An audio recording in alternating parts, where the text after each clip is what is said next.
हम चाहते हैं कि पहला धारा यही रहे कि माननीय प्रधानमंत्री जी हमारे काम को, हमारे इतने संकल्प को देखकर और वो मन बना ले कि निषाद को आरक्षण लागू कर दे। माननीय प्रधानमंत्री तब तो हमको जो कहेंगे, जो बात कहेंगे वो सब बात हम मान लेंगे। वो हमसे प्राण भी मांगेंगे तो हम माननीय प्रधानमंत्री जी को यूं ही हंस के दे देंगे, क्योंकि वो हमारे लिए उपकार कर देंगे। हमारे राज्य में, बिहार में, उत्तर प्रदेश, झारखंड में वो आरक्षण लागू कर देंगे। इंडिया जो है बना है, अगर वो संकल्प करे हाथ में गंगा जल लेके कि नहीं हमारे सरकार बनने के बाद हम आपका काम करेंगे, तो निश्चित तौर पे उस पर भी हम विचार करेंगे। एक तरफ इंडिया है महागठबंधन और एक तरफ एनडीए है, तो बीच का रास्ता कोई है नहीं, तो आपको कोई ना कोई तो चुनना पड़ेगा इसमें, आप अकेले चलेंगे? नहीं, ये चुनने का समय आएगा। वीआईपी पार्टी के मुखिया मुकेश सहनी किस गठबंधन के साथ रहेंगे, इसके पत्ते खोलने के लिए ये अभी तैयार नहीं है, लेकिन हमारी कोशिश होगी कि कम से कम ये पता चल जाएगी कि इनका रुझान किधर है। ये हमारे साथ मौजूद हैं मुकेश सहनी, राष्ट्रीय अध्यक्ष वीआईपी पार्टी के। अभी देख रहे हैं कि बड़ी तैयारी यहाँ पर चल रही है। क्या है ये? पानी भरा जा रहा है, गंगा जल है। संकल्प यात्रा के लिए गंगा जल के पैकिंग हो रहा है, बॉटलिंग हो रहा है, और पूरे बिहार में, यूपी, झारखंड में 50 लाख बॉटलिंग का काम चल रहा है, जो हर जगह भेजा जाएगा। और जहां मैं जा रहा हूं वहां तो मैं सभी पार्टी के सभी नेता और जितने भी हमारे समर्थक हैं उनको साथ में लेकर संकल्प तो हम लोग कर ही रहे हैं, और पार्टी के लोग भी जब हम संकल्प यात्रा से निकलेंगे उसके बाद वो लोग संकल्प कराएंगे। संकल्प यही है कि 2024 का चुनाव है, और 24 के चुनाव में हमें आरक्षण चाहिए। और माननीय प्रधानमंत्री जी 2014 में भी वादा किए थे, 19 में भी वादा किए, लेकिन अभी तक पूरा नहीं हुआ है। जब बंगाल में आरक्षण है, दिल्ली में आरक्षण है, तो बिहार में भी होना चाहिए। तो जब पूरा नहीं हो रहा तो फिर हम लोग संकल्प ले रहे हैं कि आरक्षण नहीं तो गठबंधन नहीं, गठबंधन नहीं तो वोट नहीं। और इसके लिए हम लोग अपने एक एक वोटर के पास जा रहे हैं, अपने लोगों के बीच में जा रहे हैं। उनको हम कह रहे हैं संकल्प लीजिए अपने कुल देवता का, अपने पूर्वज को साक्षी मान के हाथ में गंगा जल लेके संकल्प कीजिए कि आप अपने बच्चे के भविष्य के साथ खड़ा रहिएगा। आप अपने बच्चे के हक अधिकार के लिए लड़ाई लड़िएगा, संघर्ष कीजिएगा। हर परिस्थिति में आपको लड़ाई लड़ना है। आप हर परिस्थिति में अपने पार्टी के साथ रहिए। हर परिस्थिति में पार्टी जो निर्णय लेगा उस निर्णय के साथ खड़ा रहिए। आप एक रोटी कम खाइए, लेकिन अपने बच्चे को पढ़ाइए, लिखाइए, काबिल बनाइए। तो इसको लेके हम लोग पूरे बिहार, यूपी, झारखंड में 50 लाख लोगों को संकल्प करवाना है। और ये सारे संकल्प करते हुए ये सारे वीडियो बना रहे हैं, और ये वीडियो माननीय प्रधानमंत्री जी को भेज रहे हैं, गृह मंत्री जी को भेज रहे हैं, जितने भी भाजपा भारतीय जनता पार्टी के नेता उनको भेज रहे हैं, और विपक्ष के भी नेता को भेज रहे हैं, कि उन सब को एहसास करा रहे हैं कि अब निषाद का वोट जो है गुमराह नहीं होगा। निषाद की बात जो करेगा, निषाद के बच्चे के भविष्य की बात करेगा, निषाद को आरक्षण जो देंगे उनके साथ ये वोट जाने वाला है। अभी किसी के बहकावे पे नहीं, किसी कोई खिला दिया, कोई पिला दिया, कुछ कोई दे दिया, उसके बदौलत अगर कोई वोट सोच रहा है कि हम ले लेंगे, तो ये भ्रम वो ना पाले, इस भ्रम से वो निकले। क्योंकि जनरली नेता का एक भ्रम होता है कि चुनाव के समय में हम पैसे पे चुनाव जीत लेंगे। तो ये बिहार राज्य में खास करके निषाद का बेटा जो है वो अपने बच्चे के भविष्य के लिए संघर्ष करेगा, ना ही कि कुछ लेकर और किसी को कुछ कहने पे वोट करेगा, और उसके बच्चे का हित जिसमें होगा वही काम करेंगे। लेकिन देखिए, देश की राजनीति जो है 2 धड़ों में है, आप भी जानते हैं। एक तरफ इंडिया है महागठबंधन और एक तरफ एनडीए है, तो बीच का रास्ता कोई है नहीं, तो आपको कोई ना कोई तो चुनना पड़ेगा इसमें, आप अकेले चलेंगे? नहीं, ये चुनने का समय आएगा। अभी तो हम 100 दिन का संकल्प यात्रा पे निकले और संकल्प करा लेंगे। उसके बाद निश्चित तौर पे दोनों में से धारा में से चुनेंगे। और हम चाहते हैं कि पहला धारा यही रहे कि माननीय प्रधानमंत्री जी हमारे काम को, हमारे इतने संकल्प को देखकर और वो मन बना ले कि निषाद को आरक्षण लागू कर दे। और निश्चित तौर पे माननीय प्रधानमंत्री जब निषाद को आरक्षण लागू कर देंगे तो निश्चित तौर पे हमारा मन खुश होगा, हमारा समाज का मन खुश होगा। और हम चाहेंगे कि जैसे प्रधानमंत्री जो हमको समाज को आरक्षण दिया तो उन्हीं के साथ चले जाएं।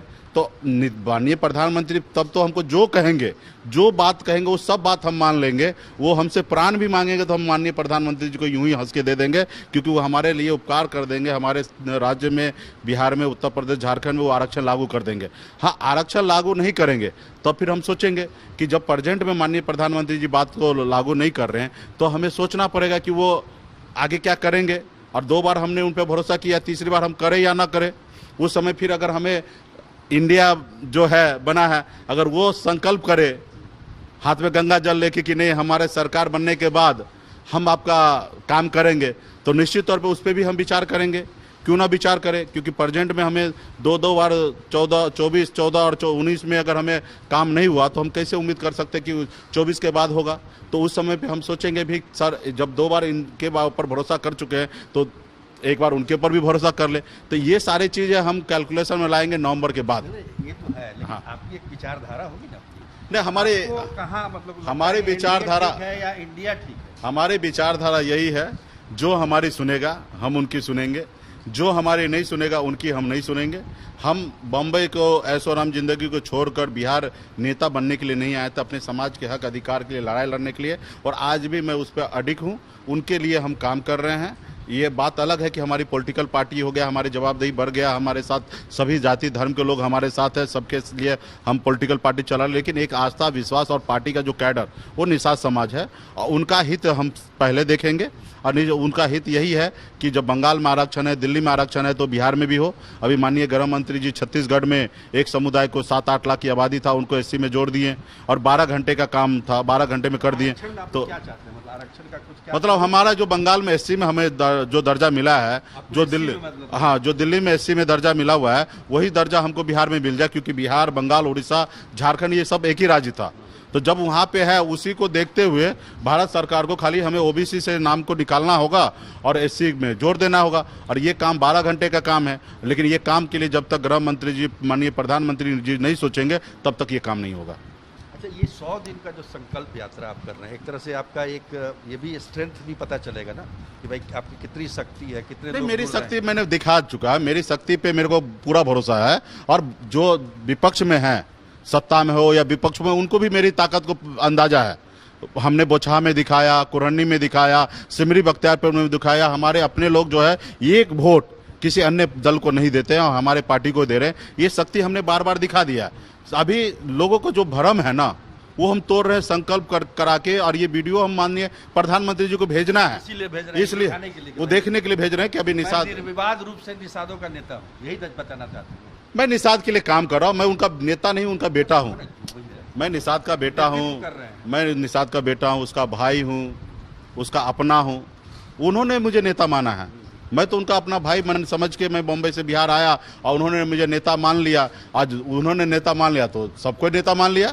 आज भाजपा भी 11 सीट यूं ही नहीं दे दिया था, वो हमें नेता माना था, तब हमें 2020 में सीट दिया। लालू प्रसाद यादव भी 3 लोकसभा सीट 2019 में यूं ही नहीं दिया। उन्होंने देखा कि निषाद का नेता एकमात्र हम हैं। लेकिन मुकेश जी, मेरा एक सवाल ये है कि आप बोले कि प्रधानमंत्री जी मान जाएंगे अगर निषादों को आरक्षण देने की बात, तो वो जो कहेंगे हम कर लेंगे। हाँ, तो आपको याद नहीं है कि बीजेपी ने कितना अपमान किया था, आपके पार्टी को तोड़ा था, आपको मंत्री पद आपका चला गया था।